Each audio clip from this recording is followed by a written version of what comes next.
একটি শোষণ বৈষম্যহীন দুর্নীতিমুক্ত মানবিক বাংলাদেশ গড়ার জন্য ন্যায় এবং ইনসাফের ভিত্তির উপর সমাজকে দাঁড় করানোর জন্য অঙ্গীকার নিয়ে আপনারা জানেন এতদিন ধরে 8টি দল একসাথে আমরা কাজ করে আসছিলাম। এই দলগুলোর সকলেই এখানে উপস্থিত আছেন প্রতিনিধিরা। তার সাথে আলহামদুলিল্লাহ আজকে আরো 2টি দল আমাদের সাথে সম্পৃক্ত হয়েছে।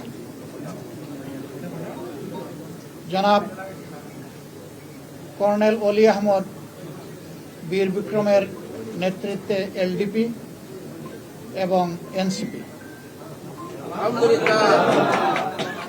এনসিপি একটু আগে আমাদের সাথে তাদের বৈঠকটা সমাপ্ত হয়েছে।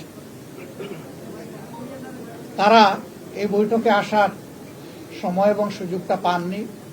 তাছাড়াও দলীয় পরিসরে তারা একটা মিটিং করে আজকে রাত্রেই আমাদেরকে তারা জানিয়েছেন যে তাদের এখানে সম্পৃক্ততার ব্যাপারটা তারা আপনাদেরকে পরিষ্কার জানিয়ে দিবেন ইনশাআল্লাহ।